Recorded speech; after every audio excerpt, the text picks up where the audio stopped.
नमस्कार साथियों, स्वागत है आपका अपने YouTube channel GK all exam fighter में। आज हम आपके लिए जीके के अत्यंत ही 25 महत्वपूर्ण प्रश्न लेकर आए हैं। यदि आपको वीडियो पसंद आए तो चैनल को सब्सक्राइब करिएगा तथा वीडियो को लाइक करिएगा। हम उम्मीद करते हैं कि आप 25 की 25 प्रश्नों के सही जवाब कमेंट बॉक्स में जरूर देंगे। चलिए साथियों, हम अपना पहला प्रश्न देखते हैं। हमारा पहला प्रश्न है, संविधान में शिक्षा को रखा गया है। बताइए, यदि आपको इस प्रश्न का जवाब मालूम है तो कमेंट बॉक्स में तुरंत कमेंट करके बताइए कि संविधान में शिक्षा को रखा गया है। कहाँ पर रखा गया है? संविधान में शिक्षा को कहाँ पर रखा गया है? संघ की सूची में, राज्य की सूची में, समवर्ती सूची में, या इनमें से कोई भी नहीं? बताइए कमेंट करके। यह बेहद इंपॉर्टेंट प्रश्न है कि संविधान में शिक्षा को कहाँ रखा गया है। जी हाँ दोस्तों, तीसरा इज द राइट आंसर, समवर्ती सूची में। संविधान में शिक्षा को समवर्ती सूची में रखा गया है। चलिए दोस्तों, अगला प्रश्न देखते हैं। हमारा अगला प्रश्न बेहद ही इंपॉर्टेंट प्रश्न है। यह प्रश्न कई बार एग्जाम में पूछा जा चुका है, बेहद ही इंपॉर्टेंट है। आप रफ कॉपी में इसको तुरंत नोट कर लीजिए, हो सकता है आपके अगले एग्जाम में यह प्रश्न आपको देखने को मिल जाए। पूछा गया है, संयुक्त राष्ट्र सुरक्षा परिषद में अस्थायी सदस्यों का पदकाल होता है। बताइए, यदि आपको इसका आंसर मालूम है तो कमेंट करके बताइए कि संयुक्त राष्ट्र सुरक्षा परिषद में अस्थायी सदस्यों का पदकाल होता है 1 वर्ष का, 2 वर्ष का, 6 वर्ष का, 2.5 वर्ष का? जी हाँ दोस्तों, 2 वर्ष का। संयुक्त राष्ट्र सुरक्षा परिषद में अस्थायी सदस्यों का पदकाल कितने वर्ष का होता है? 2 वर्ष का होता है। चलिए दोस्तों, अगला प्रश्न देखते हैं। हमारा अगला और तीसरा प्रश्न है, यूनेस्को का मुख्यालय स्थित है। बेहद ही इंपॉर्टेंट प्रश्न है, इंपॉर्टेंट क्वेश्चनों की बहार है। हो सकता है आपके 25 क्वेश्चनों में 3 या 4 क्वेश्चन आपको अगले एग्जाम में देखने को मिल जाएं। इसीलिए 25 प्रश्नों के देखिएगा और उनके जवाब दीजिएगा कमेंट बॉक्स में यदि आपको मालूम है। पूछा गया है, यूनेस्को का मुख्यालय स्थित है। बताइए, यूनेस्को का मुख्यालय कहाँ पर स्थित है? पेरिस में, लंदन में, जिनेवा में, या न्यूयॉर्क में? जी हाँ दोस्तों, तीसरा is the right answer, Geneva में। न्यूयॉर्क का मुख्यालय कहाँ स्थित है? जिनेवा में स्थित है। बेहद इंपॉर्टेंट क्वेश्चन है, आपको इनको रफ कॉपी में नोट जरूर कर लेना है। हमारा अगला और चौथेवें नंबर का प्रश्न है, बेहद इंपॉर्टेंट प्रश्न है कि संयुक्त राष्ट्र में सबसे बाद में आधिकारिक भाषाओं की सूची में किसे शामिल किया गया है? बताइए कमेंट करके यदि आपको इसका आंसर मालूम है कि संयुक्त राष्ट्र में सबसे बाद में आधिकारिक भाषाओं की सूची में किस भाषा को सम्मिलित किया गया है? हिंदी को, जापानी को, इतालवी को, या चीनी को? जी हाँ दोस्तों, पहला is the right answer, Hindi को। बेहद ही इंपॉर्टेंट क्वेश्चन है, इंटरनेशनल क्वेश्चन है। हो सकता है आपके अगले एग्जाम में रखा मिले कि संयुक्त राष्ट्र में सबसे बाद में आधिकारिक भाषाओं की सूची में किसे शामिल किया गया है? हिंदी को शामिल किया गया है। चलिए दोस्तों, अगला प्रश्न देखते हैं। हर एक प्रश्न इंपॉर्टेंट है। हमारा पांचवा और अगला प्रश्न है, हर एक प्रश्न इंपॉर्टेंट है, इसलिए 25 प्रश्नों को आपको देखना है और उनके जवाब का आपको कमेंट बॉक्स में देना है। हमारा पांचवा प्रश्न है, 1 मई को मनाया जाता है। एक प्रश्न दिवस से हर एग्जाम में पूछा जाता है। एक प्रश्न दिवस से हर एग्जाम में पूछा जाता है, चाहे वो कोई सा भी एग्जाम हो। हमारा यही प्रश्न है, 1 मई को मनाया जाता है अंतर्राष्ट्रीय महिला दिवस, अंतर्राष्ट्रीय श्रमिक दिवस, विश्व पर्यावरण दिवस, या विश्व स्वास्थ्य दिवस? बताइए यदि आपको इसका आंसर मालूम है। जी हाँ दोस्तों, दूसरा इज द राइट आंसर, अंतर्राष्ट्रीय श्रमिक दिवस। 1 मई को क्या मनाया जाता है? अंतर्राष्ट्रीय श्रमिक दिवस मनाया जाता है। यदि वीडियो पसंद आए तो चैनल को सब्सक्राइब करिएगा और वीडियो को लाइक करिएगा। चलिए दोस्तों, अगला प्रश्न देखते हैं। हमारा अगला और 6वें नंबर का प्रश्न है, बेहद इंपॉर्टेंट प्रश्न है। हर एग्जाम में एक प्रश्न आपकी मृदा से पूछा ही जाता है। जमीन से, जगह जमीन या जो है मरुस्थल आदि से प्रश्न बनता ही है कि भारत में सर्वाधिक एकड़ भूमि में कौन सी फसल उगाई जाती है। एक प्रश्न तो आपका फसल से या मृदा से आता ही है। वही प्रश्न मान लीजिए ये कि भारत में की सर्वाधिक एकड़ भूमि में कौन सी फसल उगाई जाती है? बताइए कि गेहूं की उगाई जाती है, गन्ना की उगाई जाती है, धान की उगाई जाती है, कि मक्का में? भारत में सर्वाधिक एकड़ भूमि में, यानी सबसे अधिक एकड़ की फसल में उगाई जाती है। बताइए कि? जी हाँ दोस्तों, तीसरा इज द राइट आंसर, धान। भारत में सर्वाधिक एकड़ भूमि में कौन सी फसल उगाई जाती है? धान की फसल उगाई जाती है। चलिए दोस्तों, अगला प्रश्न देखते हैं। हमारा अगला और 7वें नंबर का प्रश्न है, बेहद ही इंपॉर्टेंट प्रश्न है। यह आपका अर्थ विज्ञान या आर्थिक या इकोनॉमी से संबंधित प्रश्न है। एक प्रश्न हर एग्जाम में इकोनॉमी से पूछा ही जाता है। और यह प्रश्न देखिए, निम्नलिखित में से किस पर टैक्स से संघ बजट को अधिकतम आय प्राप्त होती है? बताइए कि निम्नलिखित में कौन सा टैक्स है जिससे संघ बजट को, यानी केंद्र सरकार के बजट को अधिकतम आय प्राप्त होती है?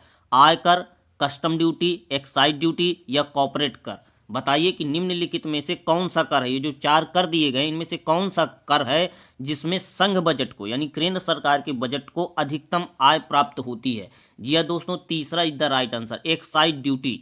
एक्साइज ड्यूटी अधिकतम आय का स्रोत है केंद्र सरकार का। चलिए दोस्तों अगला प्रश्न देखते हैं।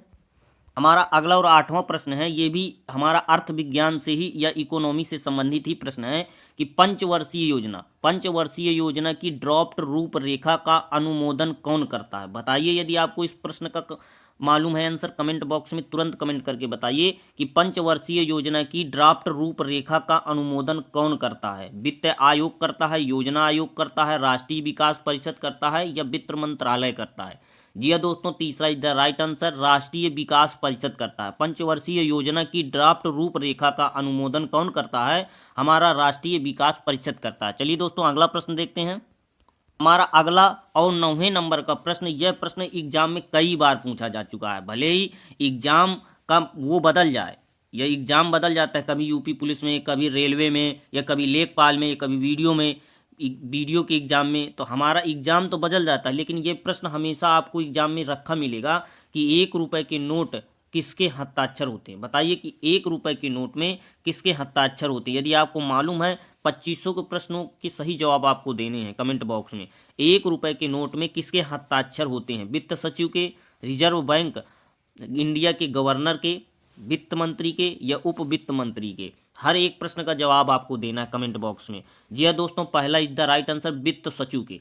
1 रुपये के नोट में किसके हस्ताक्षर होते हैं, वित्त सचिव के होते हैं। 2500 प्रश्न इंपॉर्टेंट है, 2500 के 2500 प्रश्न आपको देखने हैं और उनका सही जवाब देना। हो सकता है कि कोई सा प्रश्न इनमें से 2500 में कोई प्रश्न आपके एग्जाम में पूछ लिया जाए।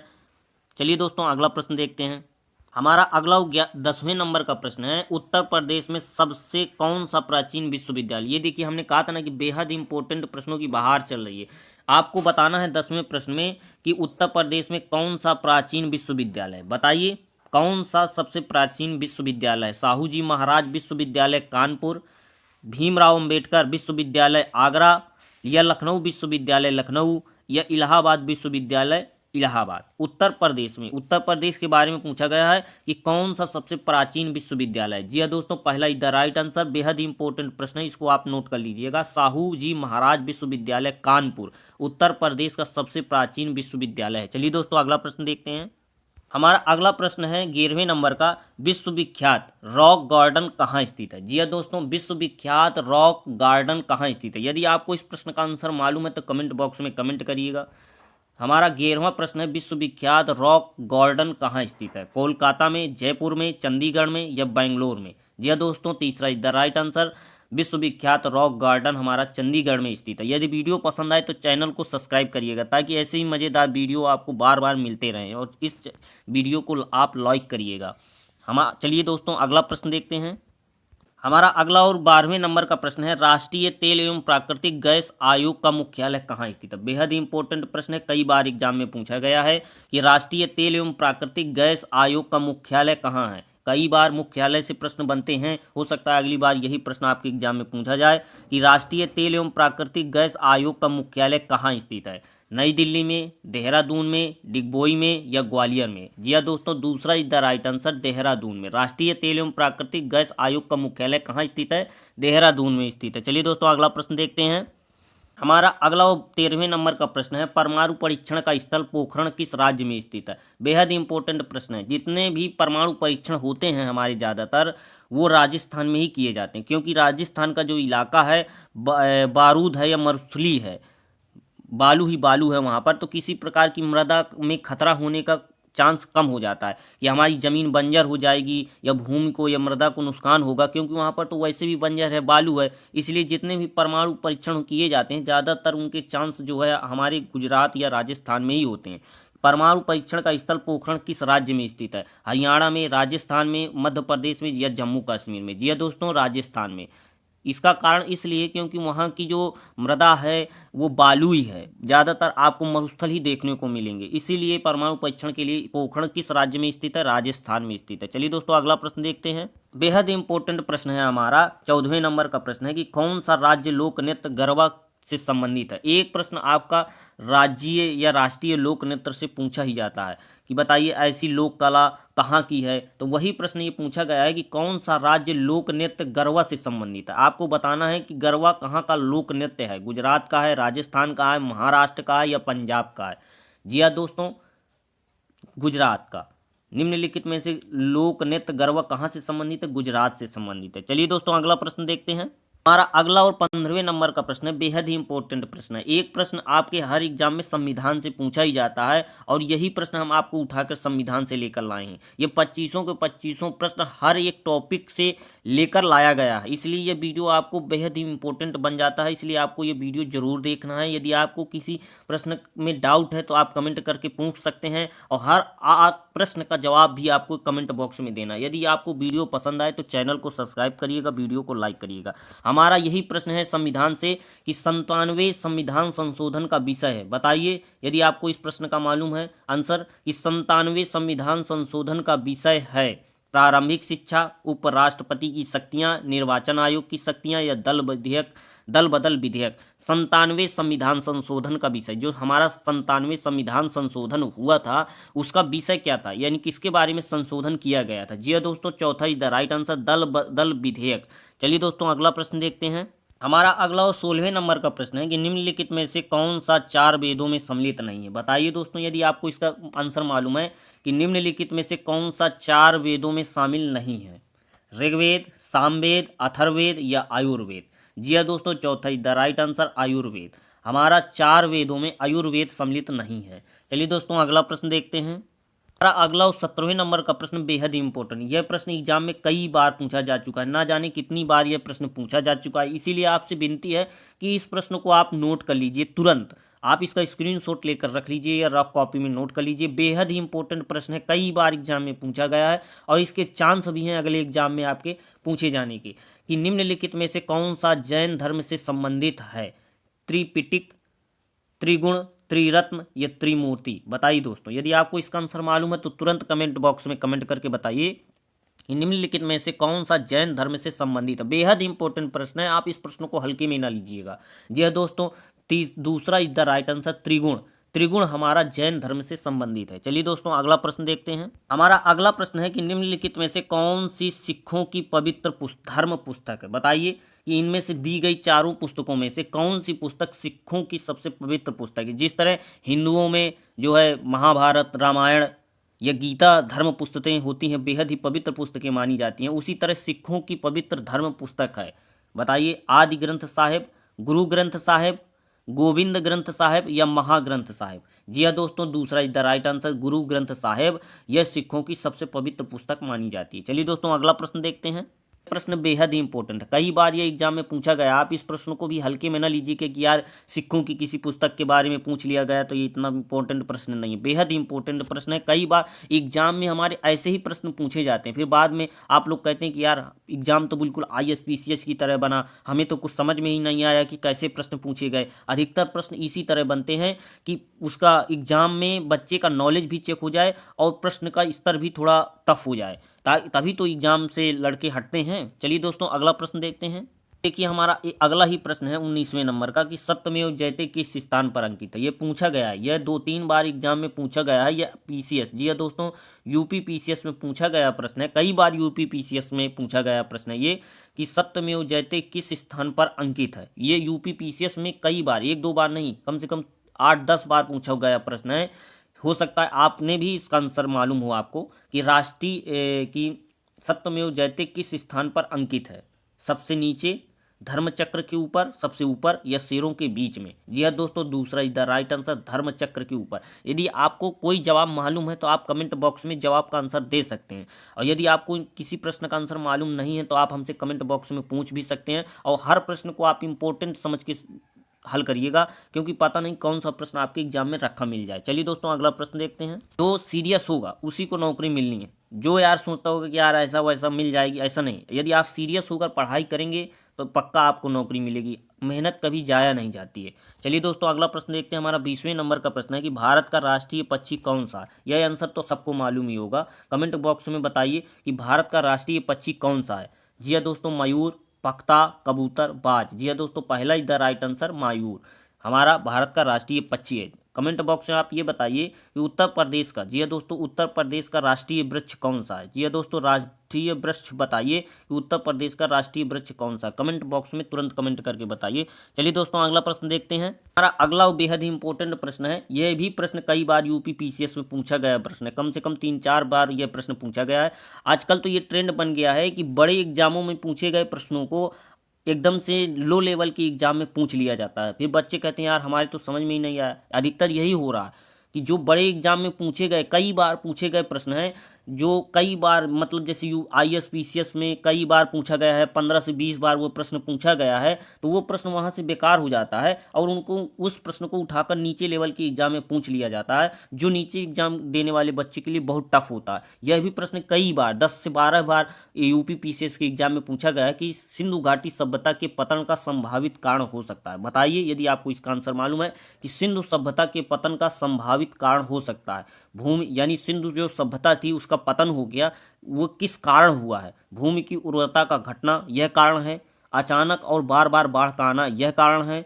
आर्यों का आगमन क्या यह कारण है सिंधु सभ्यता के पतन का। यह उपयुक्त सभी। जी हाँ दोस्तों, चौथा इज द राइट आंसर, उपयुक्त सभी। ये तीनों कारण हैं सिंधु सभ्यता के पतन के। चलिए दोस्तों, अगला प्रश्न देखते हैं।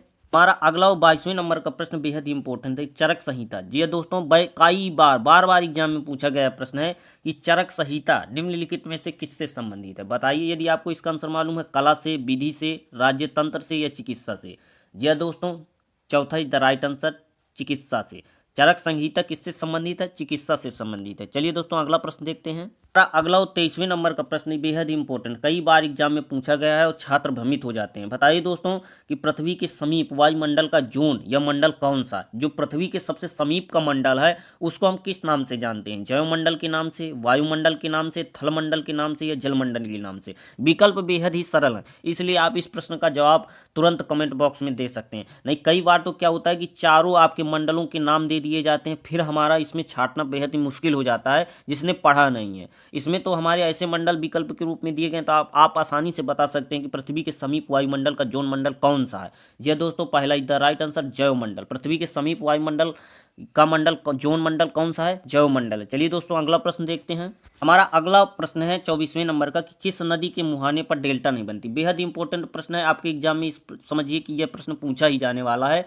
यदि आपको इसका जवाब मालूम तो कमेंट बॉक्स में बताइए कि किस नदी के मुहाने पर डेल्टा नहीं है। बताइए कि किस नदी के मुहावने पर डेल्टा नहीं है। कावेरी नदी के, महानदी के, तप्ती नदी के या गोदावरी नदी के। जी हाँ दोस्तों, तीसरा is the right answer, Trupti नदी के मुहाने पर डेल्टा नहीं है। चलिए दोस्तों, अगला प्रश्न देखते हैं। हमारा अगला और 25वें नंबर का प्रश्न है कि निम्नलिखित में से किसे भारतीय नेपोलियन कहा जाता है। बेहद इंपॉर्टेंट प्रश्न है, कई बार मैं खुद एग्जाम दे चुका हूं, तो यह प्रश्न हमें खुद कई बार, कम से कम मैंने 10-12 बार इस प्रश्न को देखा है, कई एग्जामों में मैंने देखा है। और बताइए कि निम्नलिखित में से भारतीय नेपोलियन कहा जाता है। मैंने कई बार एग्जाम दिए, तो ये प्रश्न मुझको भी कई बार मिला है और आपको भी मिला होगा कि निम्नलिखित में से किसे भारतीय नेपोलियन कहा जाता है। बताइए, चंद्रगुप्त मौर्य को, समुद्रगुप्त को या चंद्रगुप्त द्वितीय को या स्कंदगुप्त को।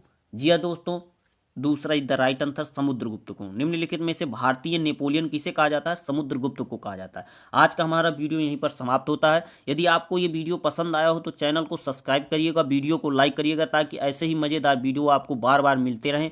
नमस्कार साथियों, आपका साथ हमें बहुत ज़रूरी है और आप हमारे लिए सिर्फ यही है कि आपको सिलेक्शन हो जाए आपका, बस सिर्फ आपको भी हमारा सपोर्ट करना है। नमस्कार साथियों, जीके ऑल एग्जाम फाइटर को जरूर से जरूर सब्सक्राइब करिएगा।